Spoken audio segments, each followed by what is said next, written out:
जय जय Guruji. Thank you so very much कि गुरुजी ने आज ये मौका दिया। और गुरुजी कहते थे कि जो गुणगान करता है और जो सुनता है दोनों का भला होता है।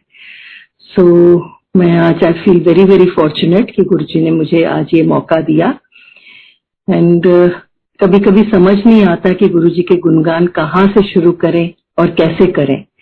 गुरुजी के पास मैंने आना शुरू किया था 2003 से, और जब से मैं आ रही थी तब मतलब कि अगर मेरी जिंदगी का देखो कि एक दौर था कि as a young girl I had lost my father at the age of 13। तो उसके बाद भी लाइफ स्ट्रगल ही थी, पढ़ाई लिखाई आगे बढ़ी, फिर शादी हुई। तो मेरे हस्बैंड, मैं सिख फैमिली में से हूँ, मेरे हस्बैंड यहाँ दिल्ली वाले थे। तो बड़ी मुश्किल से फैमिली को मना के शादी वादी करी। मेरी शादी लास्ट करी 8.5 to 9 years। माय हस्बैंड, उनको मेन आर्टरी, ब्रेन की मेन आर्टरी में क्लॉट आ गया था, और क्लॉट आने के बाद वो कोमा में चले गए थे इमीडिएटली। और फिर 1.25 महीना, I think 34 days he was in coma. और तब मेरे बच्चे जो थे, एक बिटिया 4 साल की थी और बेटा 2 साल का बाद में हुआ। बेटा मतलब उनको जो डायग्नोज किया गया था, उनको बाय बर्थ एक कॉन्ड्रोप्लेसिया था, जिससे उनकी बोन्स नहीं ग्रो करती, तो बच्चा नहीं ग्रो करता।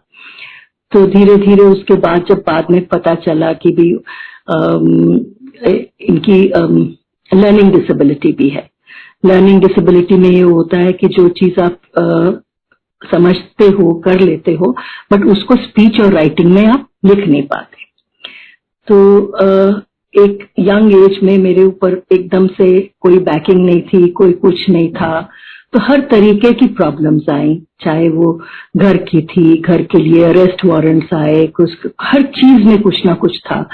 कि बिजनेस था, अच्छा खासा बिजनेस था, बट क्योंकि जॉइंट बिजनेस था तो सारे फैमिली मेंबर्स आगे बढ़ाए, किसी का कुछ, किसी का कुछ, ये मेरा, ये तेरा, ये सब कुछ। तो एक तरीके से वो सब चीजें हैंडल करनी काफी मुश्किल हो जाती थी। और ऊपर से बच्चों को स्कूल भी भेजना है, मेरी मदर इन लॉ मेरे साथ रहती थी, सबको पढ़ाना लिखाना। तो एक बहुत ही जर्नी ऐसी थी कि मेरे को समझ नहीं आ रही थी कि क्या क्या हो रहा है।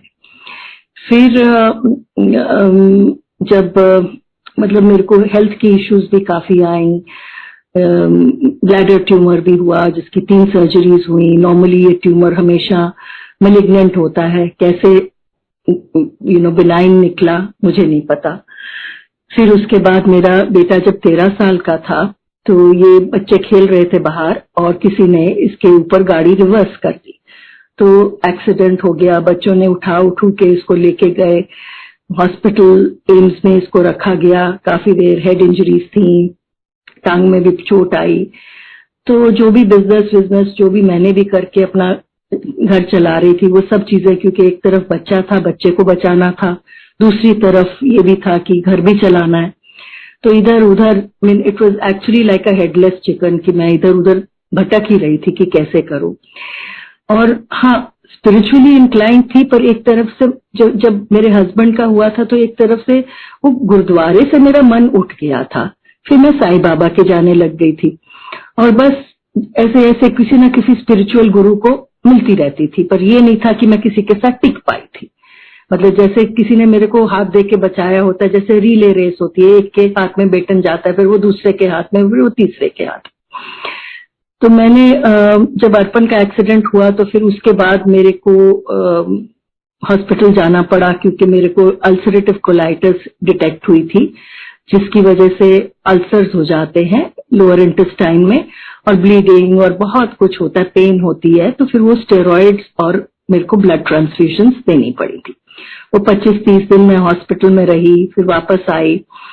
और फिर एक मेरी फ्रेंड ने मुझे कहा कि एक गुरुजी हैं, तू चलेगी, तूने इतना सब झेल लिया, तो चलो उनके पास देख लेते। मैंने कुछ सोचा नहीं, मैंने ये सोचा कि ये भी कोई महापुरुष है, उनकी मेहर हो जाएगी, उनसे आशीर्वाद ही मिलेगा ना। ना कुछ सोच के, ना कोई एक्सपेक्टेशन, ना कुछ। वो मेरे को एम्पायर स्टेट ले गई। एम्पायर स्टेट में बैठे बैठे गुरुजी ने पूछा, जब आए तो बोले कौन है? कहते जी ये साडी भैन है। तो गुरुजी नहीं हो कि मैं उनकी सिस्टर नहीं हूँ। तो बोले भैन है? अच्छा हाँ जी गुरुजी, नीना रो कित्थों आई? मैं कह जी है न्यू फ्रेंड्स कॉलोनी तो। मैनू कहते ने कोई फ्रेंड नहीं। मैं कह नहीं गुरुजी, की चाहिदा? मैं कह तुहाडी मेहर चाहिदी। हो गई, बह जा, आया कर। These were the words that Guruji used to use. ना उन दिनों ये माइक उठा के और ये सत्संग ऐसे नहीं होते थे। वो सत्संग ऐसे होते थे कि जिसके कान के लिए वो होते थे उसी को ही मिलते थे। तो हम एक नीचे बैठ जाते थे, गुरुजी अपने कुर्सी पे बैठे होते थे और हम आसपास, हमारे इर्द गिर्द जिसने सत्संग करना है, जितने लोग एक चक्कर गोला बना लेते थे उतने लोगों को वो सुनाया जाता था। मेरे सत्संग जो करे थे जनरल मल्होत्रा और सिंगला अंकल से करवाए थे गुरुजी ने। बोथ वेरी वेरी ओल्ड संगत, बड़े पावरफुल सत्संग है उनके। और मुझे ऐसा लगने लगा कि पता नहीं मुझे ये सब क्यों सुना रहे हैं, कि भाई अगर कुछ ऐसा हुआ भी है तो ये क्या इनकी मार्केटिंग है, क्या नहीं। पहले दिन में तुम सोचते हो, फिर भी तुम सुनते गए, बट मेरे को कुछ ऐसा इम्बाइब नहीं हुआ। पर हाँ, जो शब्द कीर्तन चल रहे थे वो बिल्कुल गुरबानी में से थे। और मेरा पहला शब्द उस टाइम चल रहा था, ताती वाव ना लगे। तो मेरे को एकदम से जैसे कनेक्ट हो जाता है, वो शब्द के साथ मैं कनेक्ट हुई। चलो लंगर हुआ, फिर कई लोग देखे जो हम सोच भी नहीं सकते थे। तो फिर अरे ये भी आता है, ये भी आते हैं, अरे कुछ तो होगा। चलो कोई बात नहीं, लंगर खाया, घर चले गए। अगली बार बड़ी पुल हुई कि वापस फिर से जाना है। तो मैंने दोनों बच्चों को लिया, गाड़ी में लिया और ड्राइव करके एम्पायर स्टेट आई। मैंने सोचा मैंने गलत जगह आके पार्क कर दी। मुझे ऐसा नहीं लगा कि गाड़ी हम सही जगह आ गए। तो जैसे ही मैं गाड़ी पार्क करके अंदर गेट में घुसने लगी, मैंने कहा नहीं गलत जगह है। इतनी देर में अब जिन लोगों को मैं रिकॉग्नाइज करती थी वो सिंगला अंकल और वो मल्होत्रा अंकल ही थे। तो वो एकदम से सिंगला अंकल आके गेट पे कहते, आओ आओ आंटी, आपको वेलकम करने आए। तो मैं तो भी नहीं समझी कि ये कोइंसिडेंस है कि गुरुजी की महिमा है, कैसे है। हम गए, हम लोगों ने मत्था टेका। फिर मेरे बेटे को देख के उन्होंने पूछा कौन है, कैसे है। मैंने कहा गुरुजी मेरा बेटा है। तो गुरुजी ने बैठ जाओ। तो बस ऐसे, मतलब मैंने कुछ मांगा नहीं उनसे, कुछ कहा नहीं, कुछ सोचा नहीं, पर उन्होंने जैसे कि एक अंदर से सफाई करी है।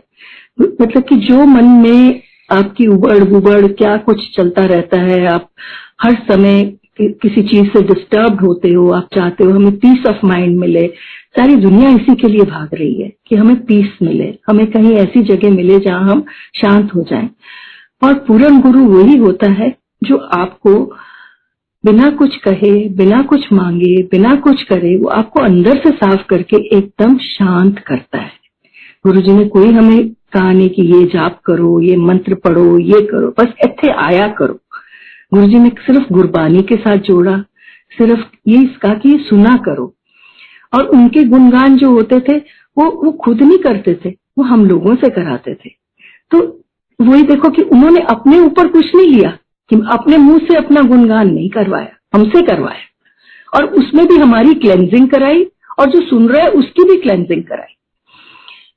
तो ऐसे धीरे धीरे आना शुरू हो गया गुरुजी के पास। तो अब मैं शुरू करती हूँ अपने बेटे के जर्नी के साथ, फिर मैं अब धीरे धीरे आपको सबकी बताती हूँ। अर्पण 5 साल की उम्र में चला था और तब इसका पता भी नहीं था कि स्पीच हो पाएगी नहीं होएगी। इसकी स्पीच जो थी गार्बल्ड थी।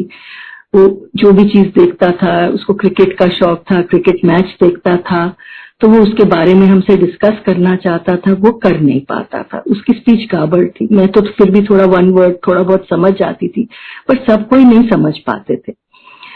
तो गुरुजी की महिमा देखिए कि वहां पर मेनका गांधी जी बैठी होती थी। वो हमेशा अर्पण को अपने पास बिठाती थी वो कौन बैठाते थे? गुरुजी बैठाते थे। मेरे को हमेशा कहते थे तू पीछे जा, तू पुरानी संगत पीछे जा। मैं कहती थी मैं अभी तो आई हूँ, गुरुजी मुझे पीछे क्यों भेज रहे हो? ये उन्हीं की महिमा थी कि क्या पता कब से हम लोग जुड़े हुए हैं, क्या पता उनको पता था ना, हमें तो नहीं मालूम था ना।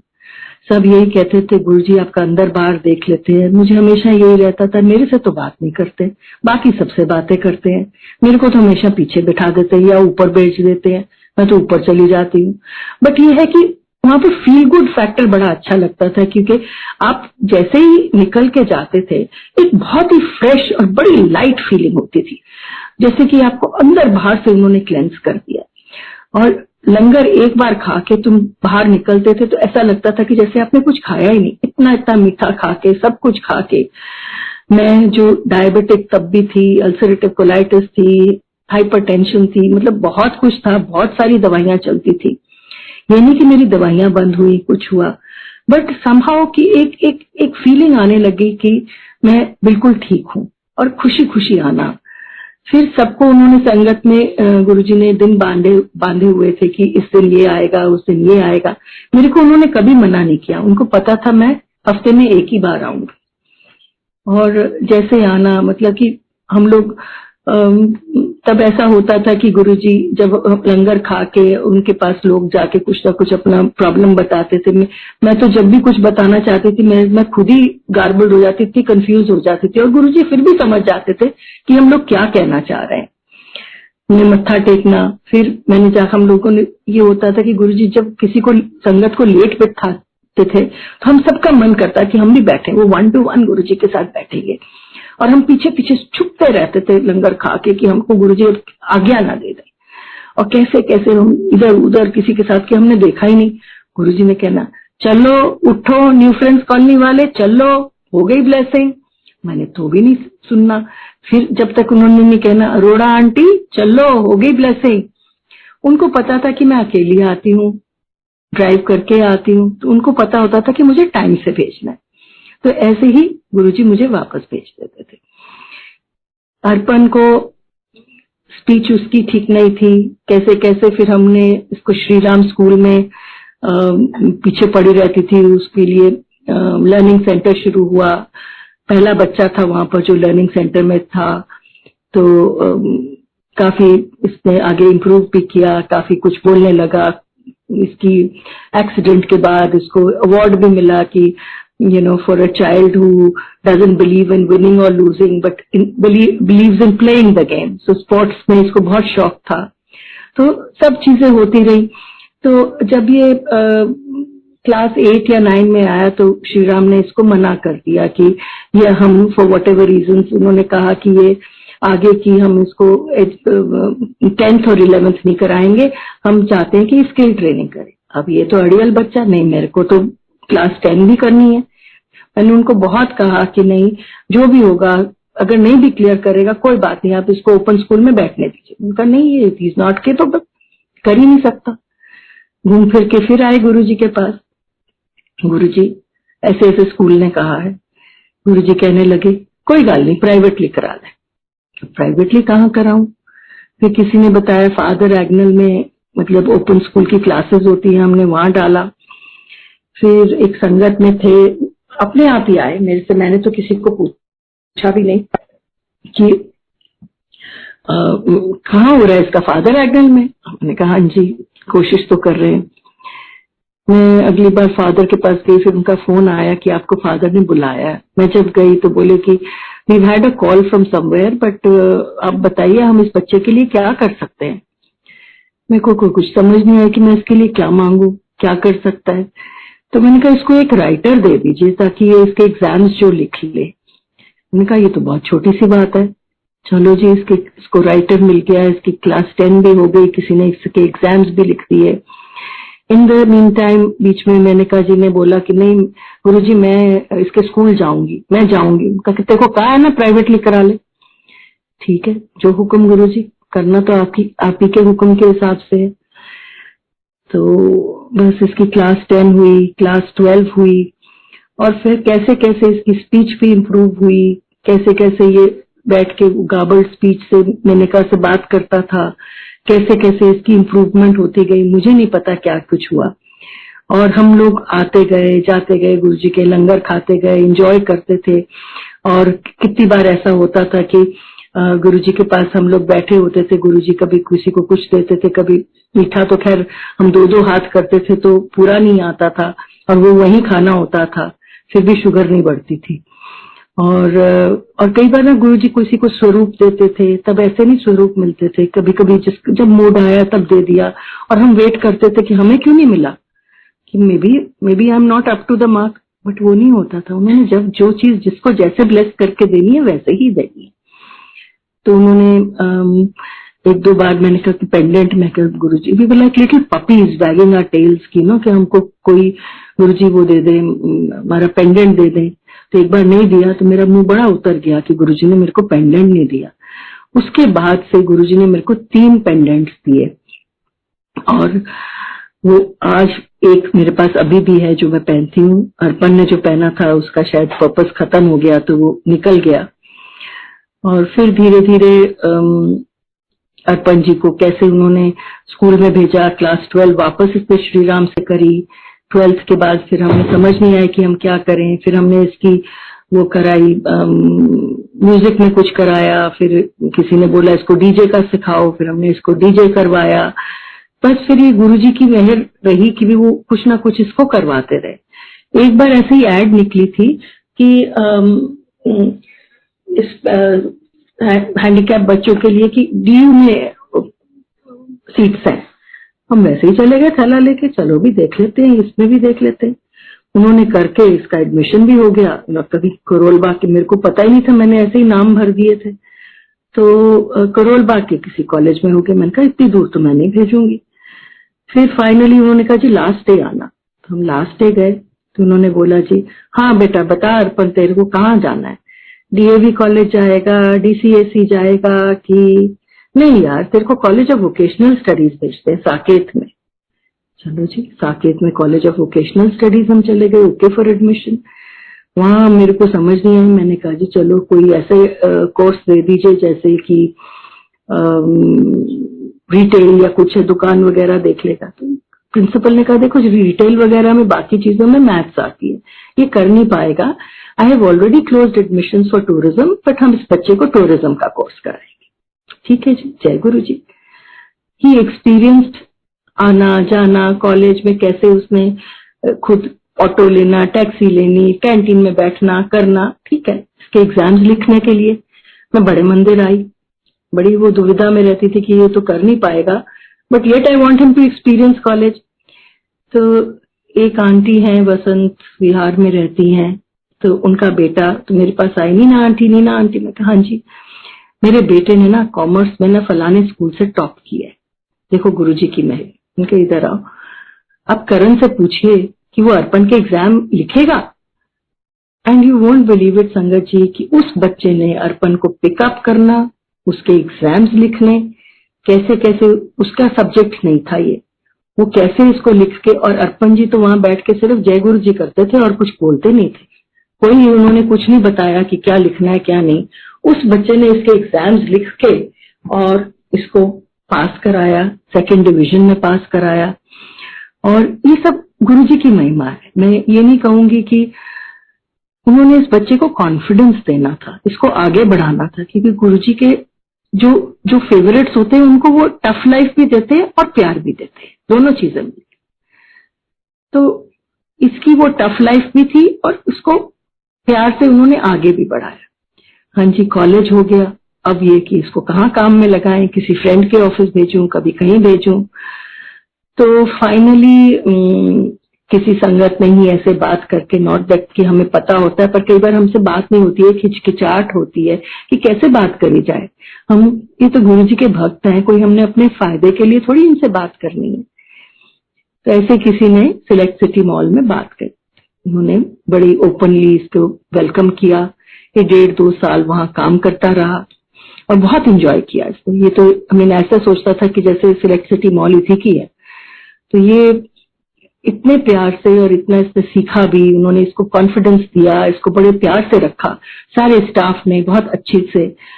तो ये अब कोविड की वजह से अब सब कुछ बंद है, तो इसलिए ये कर नहीं पा रहा, बट गुरुजी ने हर स्टेज पे इसको कहीं ना कहीं आगे बढ़ाया है। अर्पण, और कोई सत्संग है तेरा? और पता नहीं। हाँ, कुछ है तो याद करा दे मेरे को। हाँ, शायद मुझे आप बोलो। हाँ तो सीडी मेरे को अवार्ड मिला था चौथा। हाँ, वो मैं बता देती हूँ। अर्पण को सेवरल अवार्ड्स मिले गुरुजी ने, मतलब गुरुजी संगत भेज देते थे कहाँ कहाँ, वो इसके कोई भी फंक्शन हो, कोई भी ड्रामा हो, तो ये कुछ ना कुछ गुरुजी से करवाते रहे। इसने वो करा, प्ले वगैरह करे, सब कुछ करा, तो वो सब इसको आगे बढ़ाया ही है गुरुजी ने।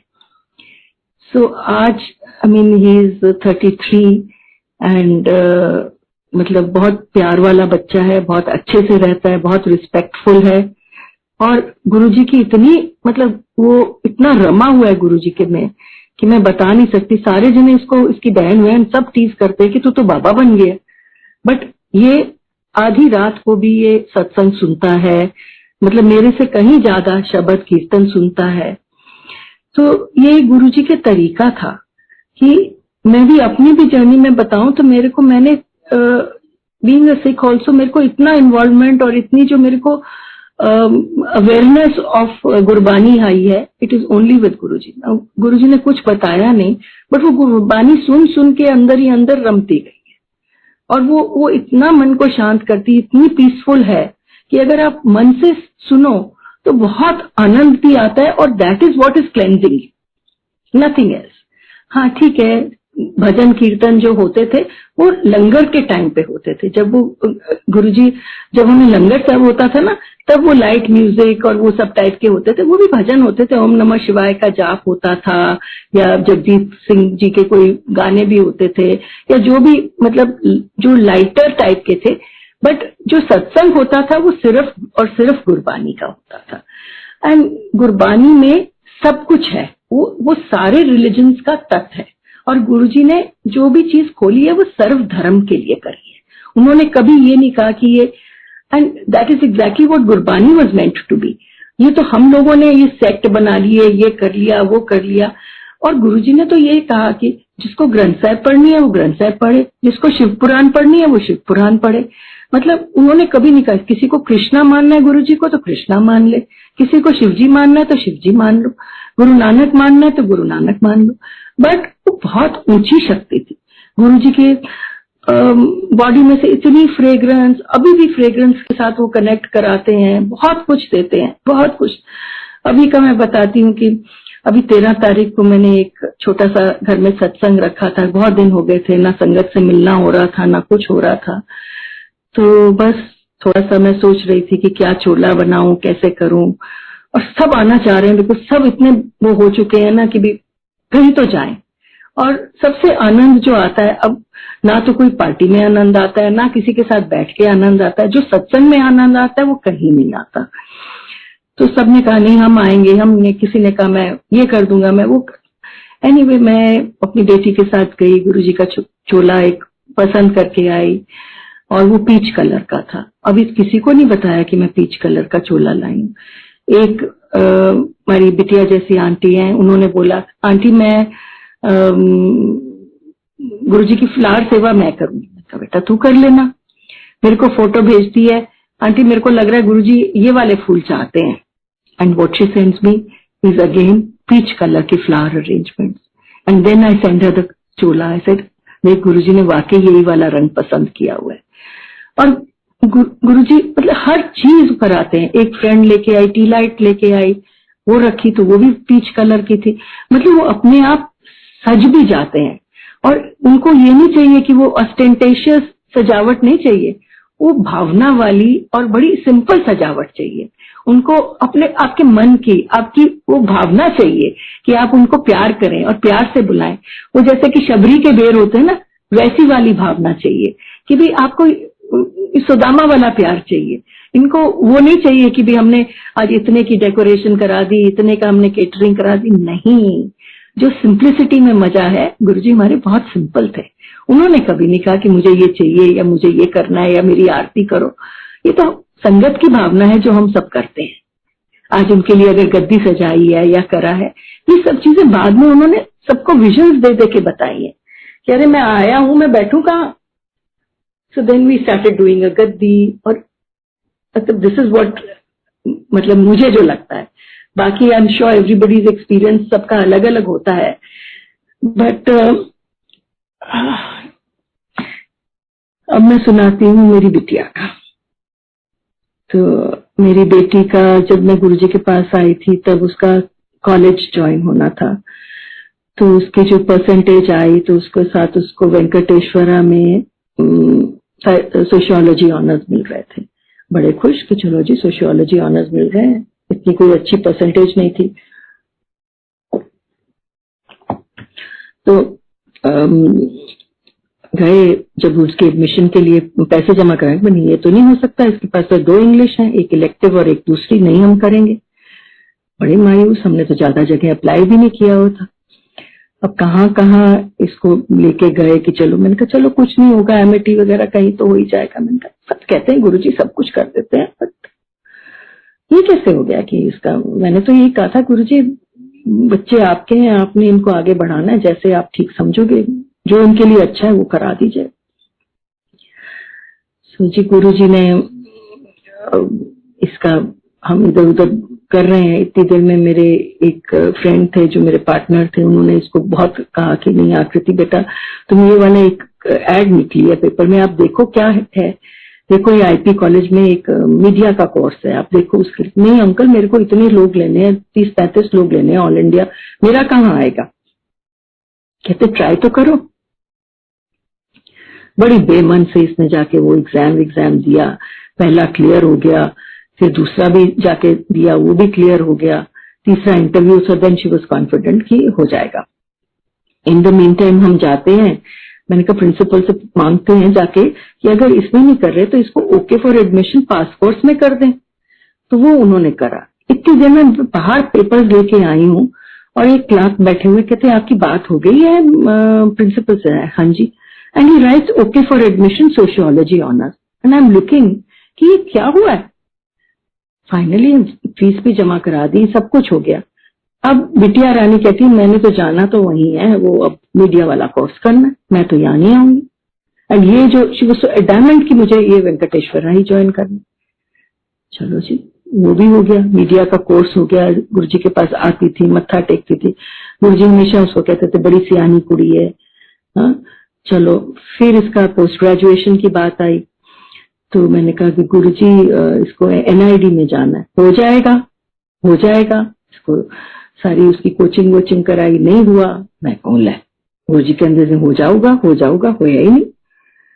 गुरुजी के कोई और प्लान्स थे. उन्होंने इसको फिल्म इंस्टीट्यूट पुणे भेजना था फॉर अ एडिटिंग कोर्स, जिसमें ऑल इंडिया सिर्फ 8 बच्चे लेते हैं. 2-3 मेरे ख्याल में वो होते हैं जो शेड्यूल्ड कास्ट और उनके लिए रिजर्व्ड होती है seat. Now how his plan was, how she got selected there. So she was there for 2 years. उसने वहां पर पोस्ट ग्रेजुएशन की. इन द मीन टाइम गुरुजी की मां समाधि हुई. तो वो लड़की कभी दिखाती नहीं थी कि she was attached to Guruji in any way. But हर बच्चे की अपनी अपनी जर्नी होती है. चलो जी जॉब वॉब लग गई, बहुत अच्छी जॉब लगी, सब कुछ हुआ. So and one of these jobs में she had to travel to Ladakh and Leh. She was doing एक प्रोग्राम था रोटी रास्ता इंडिया, तो ये उसकी डायरेक्शन और इसकी शूट इसने करनी थी. तो ये बच्चे 2 गाड़ियां लेके, ओनली गर्ल क्रू मेंबर जो इसको सब 2 गाड़ियां लेके जा रहे थे. तो कहती है मम्मा मैं मनाली पहुंच गई हूँ, अब आगे पता नहीं आपसे कब बात होगी, कब तक सिग्नल मिलेगा नहीं मिलेगा. तो मैंने कहा रोहतांग पे आपसे बात कर लूं. ठीक है बेटा. तो पता नहीं हमारा सारा शेड्यूल अपसेट हो गया, इधर जैम है, 8 घंटे का जैम है, आगे कहाँ पहुंचेंगे, कब पहुंचेंगे. तो ठीक है, थोड़ी देर तक बात हुई, फिर नहीं हुई. फिर लद्दाख जब पहुंचना था तो इसका रात को काफी लेट मेरे पास फोन आया कि मम्मा हम पहुंच गए हैं, मैं सुबह आपसे डिटेल में बात करूंगी. तो जी उन्होंने बात करी, मेरे से बताया कि हम पहले तो बड़े खुश थे क्योंकि हमने वहां पर शूट किया, बड़े अच्छी थी कहती फिर उसके बाद से एक डर सा लगता है, क्योंकि वहां पर ना बंदा, ना बंदे की जान, ना चिड़िया, ना कोई कुछ, ना पेट्रोल पंप, ना मैगी जॉइंट, ना कुछ। तो सब जगह ऐसे लगने लग गया कि बहुत ही अजीब सा इन्वायरमेंट है। कहती हम बच्चे बच्चे थे, गाना गाते हुए चले गए, तो थोड़ी दूर गए तो एक हमको रास्ते में टायर मिला। तो हमारा ड्राइवर कहता है कि मैडम ये टायर रखना है। तो मैंने कहा, इसने कहा कि नहीं, कि इतने बर्तन है, इतना सब कुछ है, ये हम कहाँ रखेंगे, हमारे बारिश वैसे ही हो रही है, तो आप कहाँ रखोगे। तो उसने कहा कि फिर आफ्टर सम टाइम से चलो चलो रख लो, बांध लो जहां भी होता है। तो जी वो टायर बंध गया। फिर आगे गए, 2 इनोवा थी, तो पहले इनके इनोवा का फ्लैट टायर हुआ, इनके पास स्टेप नहीं थी, उन्होंने चेंज कर लिया। दूसरी इनोवा की फ्लैट टायर, उसने भी चेंज कर लिया। धीरे धीरे धीरे बारिश होने लगी, स्लीट आने लगी, जो भी था धीरे धीरे धीरे ड्राइवर्स को भी इंकरेज करते हुए ओम नमः शिवाय या कुछ ना कुछ जिसके मन में जो चीज थी वो करते हुए गए। कहती हमारी गाड़ी का सेकेंड फ्लैट टायर। नाउ संगत जी, हाउ कैन यू इमेजिन कि दैट टायर, उसके अंदर हवा भी थी, वो इनोवा का टायर था, और वो लग के इन बच्चों को वहां पर लद्दाख लेके गया, लेह में पहुंचे हैं ये। और ये मतलब गुरुजी की मेहर के अलावा कुछ नहीं हो सकता, क्योंकि ये ऐसी चीज नहीं है कि भी वो I mean against all odds कि दैट टायर लेके आपको वहां पहुंचा देता है। फिर मैंने इसको इतना बोला, मैंने कहा बेटा जब भी तेरे को कोई गुरुद्वारा मंदिर मिले तो तू एक भगवान का धन्यवाद जरूर करियो, गुरुजी का धन्यवाद करते ना, जो तुम लोगों को नहीं तो पता नहीं कब तक अटके रहते, क्या होता क्या नहीं होता। सो जी इसका फिर से फोन आता, बड़ी खुश। हाँ, कहती मम्मा आपको ये सुनना पड़ेगा, हम एक यहाँ पर गुरु नानक देव जी का गुरुद्वारा है, वहां आए हैं, वहां पर गुरु नानक देव जी का शोल्डर का निशान है, और पता नहीं को गुरुद्वारे का नाम मुझे नहीं पता। तो मैं अंदर आई हूँ और मेरे को I am इनगल्फ्ड in Guruji's fragrance, I am totally इनगल्फ्ड। And वहां पर आके उन्होंने पूछा, जी नहीं तो ऐसे गुरुद्वारे में कौन पूछता है कि चाय प्रसाद लोगे। तो उन्होंने कहा जी चाय प्रसाद पियोगे। उन्होंने कहा हाँ। तो चाय प्रसाद मिला। तो ये गुरुजी की ग्रेस है बच्चों के लिए।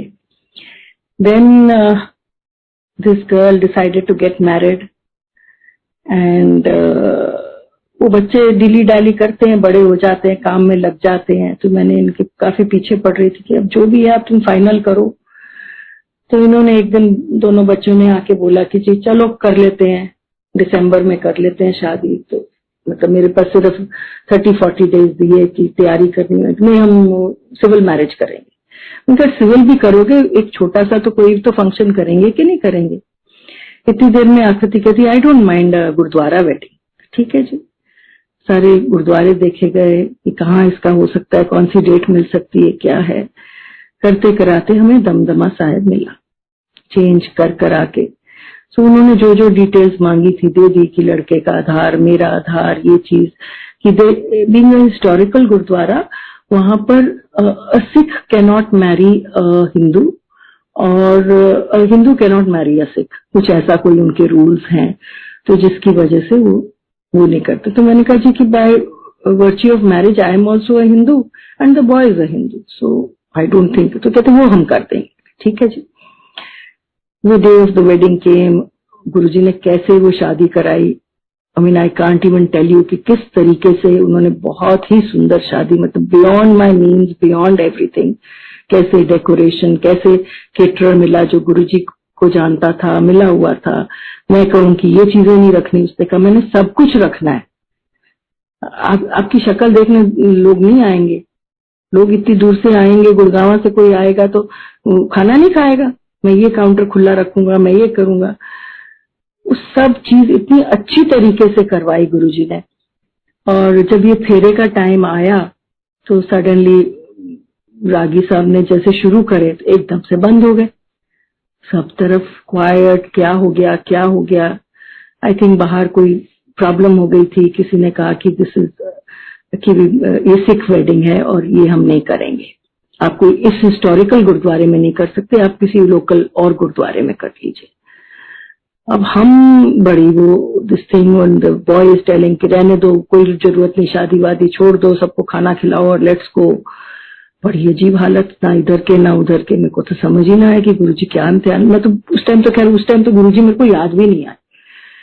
तो मेरी एक कजन देरानी है, तो उनको गुरुजी के पास लेके गए थे, और उनका भी गुरुजी ने बहुत कल्याण किया था। तो दिस इज आफ्टर महासमाधि। तो वो मेरे को कहने लगी, भाभी मेरे पास गुरुजी का छोटा सा स्वरूप है, हम रख दें? उनके गुरुद्वारे में कैसे रखा जाएगा? तो इतनी देर में मैं इनसे बात करके, उन्होंने मेरा आधार देखा, उसमें मेरा फुल नेम इज निश्चिंत। तो उन्होंने उसमें देखा कि निश्चिंत कौर नहीं था, निश्चिंत अरोरा था। तो फिर अपने आप किसी ने किधर फोन किया, किसी ने किधर फोन किया, क्या होना था क्या नहीं है। Basically what I feel is कि वो गुरुजी का स्वरूप वहां पर रन साहब के पास धीरे से रखा गया, और बच्चों ने उसके फेरे लिए, और फिर सब कुछ ठीक ठाक होके बच्चे मतलब अपनी गोली भी बाइक पे लेके गए, जो भी इन्होंने करना था वैसे हुआ। सो ये गुरुजी की मेहर है। बच्चों ने अपना घर लिया, अपने आप करा। तो लिया भी इसलिए कि G25 है, जी गुरुजी 25 नंबर 7, तो गुरुजी का नंबर 7 होता है। तो मतलब टचवुड मेरे को ये लगता है कि गुरुजी उनके साथ है। So this is what ever I can remember about my daughter. अब मेरी जर्नी वो भी सुना देती हूँ। कितना टाइम है? और हाँ, तो मेरे को अब ये सब चीजें होते हुए, डायबिटीज, हाइपरटेंशन, सब कुछ होते होते अब गुरुजी की महासमाधि के बाद मेरी हालत काफी खराब हो गई। और मेरे को कैसे गुरुजी ने एम्स में बेस्ट डॉक्टर्स दिए, सब कुछ हुआ। तो एक बार मैं जा रही थी, तो स्टेरॉइड से भी कोई फर्क नहीं पड़ रहा था, इंट्रावीनस भी दे दिया, सब कुछ हो गया। इतनी पेन और इतने मतलब अल्सर इतने बुरे थे, और डायबिटिक होने के नाते वो हील भी नहीं हो रहे थे अंदर से। सो डॉक्टर को मिली तो उन्होंने बड़े वो कहा कि sorry, we will have to remove your large intestine. So मेरे को ऐसे मन में आया, गुरुजी अगर आप हो तो मुझे कोई इंडिकेशन तो दो। एंड श्योर इनफ एक लेडी आई, वहां पर उन्हीं से डॉक्टर से मिल रही है। वो इतना बड़ा गुरुजी का पेंडेंट पहने हुए थे, मेरे को तब भी नहीं समझी। सडनली आई रियलाइज कि नहीं, ये तो गुरुजी की प्रेजेंस है। अब कैसे कैसे वो ऑर्गेनाइज हुआ कि भी उन्होंने कहा कि 3 दिन घर जाओ, वापस आना, अगर आपको इनसे आराम नहीं आता तो we'll have to admit you. जब एडमिट किया तो कोई जगह नहीं थी, कुछ नहीं था, और एम्स में मेरा कौन जान पहचान, कैसे कैसे कौन सी संगत, किसने बात करी, कैसे करा। वो तो जो करी, जो डॉक्टर थे, मैंने उनको कहा, मेरे को आई थिंक अब प्राइवेटली ही जाना पड़ेगा, क्योंकि आपने मेरे को किसी ये वार्ड में डाल दिया। यहाँ तो लोकल सिंगल वॉशरूम है, मेरे तो प्रॉब्लम, मेरे को हर 2 मिनट में वॉशरूम जाना पड़ता है, मैं कैसे हैंडल करूंगी। तो फिर कैसे उन्होंने मेरे को एक आईसीयू के बेड पे, वो नंबर 7 था, ये बाद में मैं रियलाइज करती हूँ कि वो नंबर 7 था। देन ऑफ कोर्स देन उस डॉक्टर ने जाके करा के उसने मेरे को एक प्राइवेट वार्ड में रूम लेके दिया, which was 1006, again number 7। Now again वो कहें जी कि ये करो, काफी दवाइयां, स्टेरॉइड, सब कुछ करा, नहीं हुआ।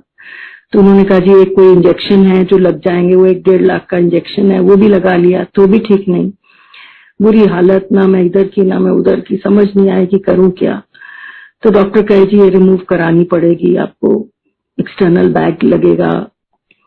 तो मन नहीं मान रहा था कि इतना बड़ी सर्जरी मैं करा लूं। खैर वो डॉक्टर को जाना पड़ा यूएस। उसने मेरी बेटी को अपना नंबर दिया कि अगर मम्मी का मन बन जाता है तो इमरजेंसी सर्जरी में करा लेंगे इसका। तो ये कैसे कैसे वो सब चीजें होती गई, बहुत ही बुरी हालत होगी। तो एक दिन मैंने उठ के मैंने कहा मैं जो करना है कर दो। तो जो सर्जन थे वो आए, उन्होंने कहा वैसे तो सब चीज हो चुकी है, पर कल बुद्ध पूर्णिमा है, तो अगर कोई नई इमरजेंसी आए तो हम आपको सुबह सुबह ले लेंगे। सो इन्होंने मेरे को सुबह सुबह वहां इमरजेंसी सर्जरी में लिया, और मैंने जब कपड़े बदले तो मैंने गुरुजी का स्वरूप अपनी पॉकेट में रखा। और जब वो डॉक्टर एनेस्थीसिया देने आए तो बोले ये क्या, मैं कि इनको साथ में रहने दो। और वाकई में वो शायद साथ में ही थे, कि इतनी बड़ी सर्जरी करानी। और फिर जैसे मेरे को थोड़ी सी होश आई तो द होल लार्ज इंटेस्टाइन इतनी खराब हो गई थी, it had to be removed. तो उसके बाद फिर से मैं वापस आई वही। अच्छा, फिर आईसीयू में जब आफ्टर सर्जरी रखा तो कि सुबह कहने लगे बेड नंबर 7 के रिलेटिव्स कहाँ है। मैं देख रही हूँ बेड नंबर 7 कौन सा, ये नहीं पता कि खुद ही बेड नंबर 7 पे पड़ी हूँ। और फिर उसके बाद वापस फिर रूम में, फिर काफी धीरे धीरे धीरे मैं रिकवर थोड़ी बहुत जितनी भी हो सकती थी। It was a new way of life, क्योंकि आपकी स्टमक में से छोटी इंटेस्टाइन निकलती है, उसके ऊपर एक बैग चिपकाया जाता है जो आज भी है मेरे पास, और उसके साथ वो आपका वेस्ट उसी में कलेक्ट होती है और आपको वो करना पड़ता है। अगेन ये थोड़े दिन चला, फिर स्किन खराब होने लग गई, सब कुछ धीरे धीरे आदत पड़ रही थी। इतनी देर में बीच में आकृति की शादी हो गई। फिर आई सेड कि नहीं, आजकल ये लोग जे पाउच बनाते हैं, अंदर स्मॉल इंटेस्टाइन को एक स्टोरेज सी बना देते हैं, तो maybe I be better off that way. 2-4 doctors को भी कंसल्ट किया कि ये कैसे कर सकते हैं। सबने कहा maybe it will improve the quality of your life. Now ऐसे ठीक है, करते हैं। Now this was a bigger surgery than the last one where they cutting you up more, सब कुछ कट पीट के फिर उन्होंने जो भी ये करा। उसके बाद जो मेरे को इलेक्ट्रोलाइट इम्बैलेंस हुआ, मतलब आई वाज ऑलमोस्ट गॉन। ये गुरुजी ने पूरा नया जन्म दिया, क्योंकि मेरा सारा कुछ हिल चुका था। मेरी किडनीज पे इफेक्ट आ गया था, मेरे पोटेशियम हाई था, मेरा ये चीज खराब थी, वो चीज खराब थी। तो वो मतलब पहले एक बार घर जाके मेरे को वापस आना पड़ा, फिर महीना रहना पड़ा। बट ये क्योंकि वो मैं एम्स में थी, तो आई थिंक उन्होंने बड़े कन्वेंशनल तरीके से मेरे को ठीक किया, क्योंकि अगर कहीं और होती तो डायलिसिस और ये सब चीजों पे चली जाती।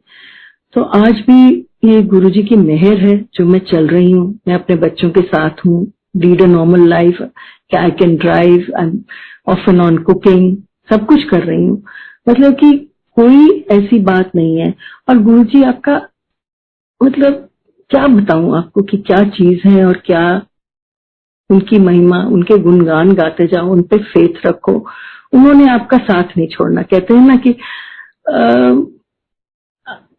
गुरु को आपको पकड़ने दो, एक गुरु ही ढूंढता है अपने शिष्य को, और उन्होंने ही आपको आगे बढ़ाना है, और आगे बढ़ा के उन्होंने ही आपको आगे लेके जाना है।